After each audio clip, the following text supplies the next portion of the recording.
अस्सलाम वालेकुम प्यारे दोस्तों, क्या हाल चाल है। प्यारे दोस्तों, आजकल इस तरह की सप्लाई जो है ना तकरीबन कसरत से इस्तेमाल हो रही हैं एयर कूलर पर, पंखों पर। तो दोस्तों, इसमें एक मसला बहुत ज़्यादा आता है कि जब हम इसको इनपुट बिजली वाला करंट देते हैं ना, तो ये आउटपुट पर 12 वोल्ट ना नहीं देती, ठीक है ना। तो दोस्तों, आज इस मसले को एक ऐसे फार्मूले से हल करेंगे जिससे अगर आप एक सप्लाई रिपेयर कर लेंगे तो आप सारी की सारी सप्लाई जो है ना उसी फार्मूले से रिपेयर कर लेंगे। दोस्तों, मैं मोहम्मद सीर और आप देख रहे हैं सी टेक्निकल आर ऑर्डर। तो चलिए जरा वीडियो स्टार्ट करते हैं। अच्छा, तो दोस्तों, अगर आपके पास कोई भी सप्लाई है इस तरह की, प्लास्टिक बॉडी की है, ये लोहे बॉडी की है, या इस तरह की, या इस तरह की एस जे टाइप की जो होती है ना सप्लाई, ये है, या ये प्लास्टिक वाली बॉडी पड़ी हुई है, दो तीन साहब में इस तरह की जो है ना इस तरह की किटें इस्तेमाल होती हैं तकरीबन ज़्यादातर। तो इनमें ज़्यादातर जो मसला आता है ना वो ये होता है कि जनाब करंट जब हम इसको देते हैं ना बिजली वाला, तो बिजली वाला करंट तो इसके जनाब इंटर हो जाता है, लेकिन आउटपुट पर जो है ना ये 12 वोल्ट नहीं देती। तो दोस्तों, आज इस फॉल्ट को हल करने के आपने वीडियो को मुकम्मल देखना है, ताकि आपको जो है ना एक ही वीडियो देखने से, एक ही सप्लाई रिपेयर करने से आप किसी भी मॉडल की कोई भी सप्लाई रिपेयर कर सकेंगे। तो इसके अंदर जनाब इस तरह की किट लगी होती है। ये किट जनाब तमाम जो सप्लाइयाँ हैं ना जितनी भी मैंने आपको दिखाई हैं, तकरीबन तकरीबन इनकी ये जो ना मुश्तरका ही किट होती है। इस तरह की ये सब में जो ना एक ही तरह की किट तकरीबन लगी होती है। अच्छा दोस्तों, इसमें मसला ये है, अभी जनाब इसको हम इनपुट करंट देते हैं ना, तो इसका जनाब आउटपुट पर करंट नहीं आ रहा है। अच्छा, आपको कैसे पता चलेगा कि इसका जो इनपुट जो बिजली वाला हिस्सा है ना, ये जो चॉपर तक ये इनपुट वाला हिस्सा है, आपको कैसे पता चलेगा कि ये जो इनपुट वाला हिस्सा है ना इसका बिल्कुल ओके है। तो उसका दोस्त आपको मैं थोड़ी सी ट्रेसिंग बता देता हूँ, फिर हम देखेंगे कि आउटपुट पर जो है ना इसकी ये करंट क्यों नहीं दे रही। तो दोस्तों, सबसे पहले जब भी हम यहाँ से 220 वोल्ट देते हैं ना, थोड़ा सा आपने तवज्जो से देखना ताकि आपको जो है ना अच्छी तरह इसकी समझ लग सके। जब भी हम यहाँ से 220 वोल्ट देते हैं तो करंट जो है ना ये जो जितने भी ये फ्यूज़ लगा हुआ है, मूव लगा हुआ है, दोस्तों यहाँ से होता हुआ ये जो कोयलें लगी हुई छोटी सी प्रोटेक्टर, ये यहाँ पर एक एक आपको ब्रिज नज़र आ रही होगी दोस्तों। इसके ये ब्रिज जो है ना इसकी दरमियान वाली दो पिनों पर करंट आ जाता है। यानी जितना हम करंट 220 वोल्ट देते हैं एसी, ये जो ब्रिज है ना इसकी दरमियान वाली पिनों पर 220 वोल्ट यानी एसी ही आता है। अब दोस्तों, ये जो ब्रिज है ना ये एसी को डीसी में कन्वर्ट कर देती है। इसका एक पॉइंट नेगेटिव होता है, एक पॉजिटिव। दोस्तों, ये जो नेगेटिव और पॉजिटिव करंट है ना ये सीधा यहाँ पर जो मेन कैपेसिटर लगा हुआ है उसकी जनाब नेगेटिव और पॉजिटिव पिनों पर पहुँच जाता है।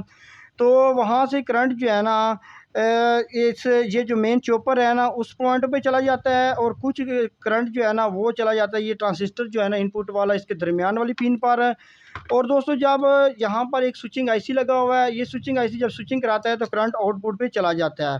दोस्तों, हमारा जो है ना जब यहाँ तक करंट आ जाता है ना, तो दोस्तों अक्सर जो मसला जो है ना आउटपुट पे जो है ना करंट पार नहीं जाता, तो उसका मसला ये होता है कि आईसी ख़राब हो जाता है। जो आईसी भी हम चेक कर लेते हैं, पिछली वीडियो में मैंने आईसी चेक करने का मुकम्मल तरीका बताया, वो भी आप देख सकते हैं। अगर आईसी भी ठीक है, ट्रांजिस्टर भी ठीक है, कैपेसिटर वगैरह भी ठीक है, फ्यूज़ वगैरह सब करंट यहाँ पे आ रहा है, तो दोस्तों आउटपुट पे करंट नहीं ना जा रहा है। तो आउटपुट पे करंट जो है ना जाने की 3 वजूहत हो सकती है। नंबर पहले पे होता है कि ये कैपेसिटर जो होते हैं ना ये अक्सर ब्लास्ट हो जाते हैं, जिसकी वजह से भी करंट जो है ना वो रुक जाता है। दूसरे नंबर पे दोस्तों यहाँ पर ये जो एक एफटी लगी हुई है, रेक्टिफायर एफटी, दोस्तों अक्सर ये भी जो है ना ख़राब हो जाए ना या शॉर्ट हो जाए तो ये भी करंट जो है ना वो बंद कर देती है, जिसकी वजह से करंट जो है ना इनपुट पे रुका रहता है, आउटपुट पे नहीं आता। ठीक है दोस्तों, तो मैं अभी जनाब ये करंट आउटपुट पे नहीं आ रहा है, तो मैं अभी इसको जनाब चेक करवा देता हूँ कि क्या ये जो हमारी एफटी है क्या इसी की वजह से करंट रुका हुआ है या कोई और वजह है। ठीक है ना, तो मैं अभी इस एफटी को उतार देता हूँ और फिर आपको चेक करवाता हूँ कि एफटी को चेक करने का तरीकाकार बताता हूँ, और इसका जनाब और दूसरी एफटी लगा के फिर हम इसको चेक भी करेंगे। तो मैं अभी इसको जनाब उतार लेता हूँ, तो फिर हम इसको पहले मीटर पे चेक करते हैं कि ये एफटी जनाब। अच्छा, ये एक बात याद रखना कि ये एफटी जो है ना मुख्तलिफ़ सप्लाइयों में मुख्तलिफ़ लगी होती हैं। ये तकरीबन जो है ना इस तरह की ये सप्लाई जो है ना इसमें यहाँ पे लगी होती हैं, ये 2 एफटी लगी होती है हीटसिंक के साथ। ये आउटपुट पे अक्सर जो है ना रेक्टिफायर एफटी तो लाजमी लगी होती है, ठीक है ना। अच्छा, तो दोस्तों इसको चेक करने का तरीकाकार ये है कि आपने ये जो इसकी ब्लैक पराड है ना वो आपने एफटी के दरमियान में रख देनी है, और दोनों साइड पे आपने चेक करना है कि आया कि हमारी जो मीटर की सुई सुई है ना वो आगे जा रही है कि नहीं जा रही। ठीक है ना, तो इधर भी जा रही है और इधर भी जा रही है, और हम जनाब दूसरी तरफ चेक करते हैं। तो दोस्तों, आप जिस तरह भी इसको चेक करेंगे तो इसकी सुई जो है ना वो आगे जा रही होती है। तो दोस्तों इसको जनाब इसका मतलब है कि ये एफ़टी जो है ना कन्फर्म ख़राब है। अभी हम इसकी जगह दूसरी एफ़टी चेक करते हैं। दोस्तों ये रेक्टिफायर एफ़टी होती है, जिस तरह 2 रेक्टिफायर जो होते हैं ना उनको जोड़ के बनाया जाता है, तो इसको नहीं जा रहे। अच्छा ओके, एफ़टी को चेक करने का तरीकाकार भी वही है, दरमियान में रख देनी है और साइडों पे आपने चेक करना है कि आया कि सुई आगे जा रही है या नहीं जा रही। तो दोस्तों इसका मतलब है कि ये जो है ना बिल्कुल ठीक है ना। अभी हम इसको लगा देते हैं, बड़ा आसान। बहुत सारे लोग जो है ना अक्सर इसको इस छोटे से फॉल्ट की वजह से भी ज़ाया कर देते हैं। अभी एफ़टी जो है ना वो जनाब मैं यहाँ पर इसको लगा देता हूँ, फिर हम इसके आउटपुट पर वोल्टेज भी चेक कर लेंगे। कोई भी सप्लाई हो, एचजे की हो, डबल किट हो, सिंगल किट हो, कोई भी हो, आपने इसको जनाब ज़रूर चेक कर लेना। तो इसको मैंने लगा दिया है, ठीक है। अब इसका हिस्सा जो इनपुट बिल्कुल ठीक था, आउटपुट पे एफ़टी भी हमने चेंज कर दिया, कैपेसिटर वगैरह वैसे ठीक है। तो अभी हम पीछे से इसको करंट लगा के चेक कर लेते हैं।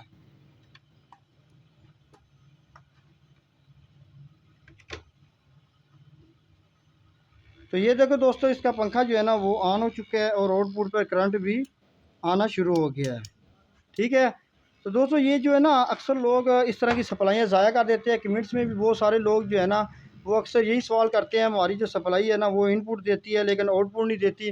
तो दोस्तों जितनी भी ये सप्लाइयाँ हैं ना इनमें अक्सर मसला जो है ना आउटपुट पर जो है ना तकरीबन 80% ये इसी एफ़टी का हिस्सा है। तो आपने ये एफ़टियाँ चेंज कर देनी है। तो मैंने आपको तरीकाकार भी बता दिया इसको चेंज वगैरह करने का और चेक करने का। तो दोस्तों मज़ीद भी इंशाल्लाह इसे सप्लाई पर मज़ीद भी वीडियो बनाएंगे। आपने अगर कोई सवाल हो तो कमेंट्स में पूछ सकते हैं। हमारे चैनल को करें सब्सक्राइब और मुझे दी इजाज़त। अल्लाह हाफ़िज़।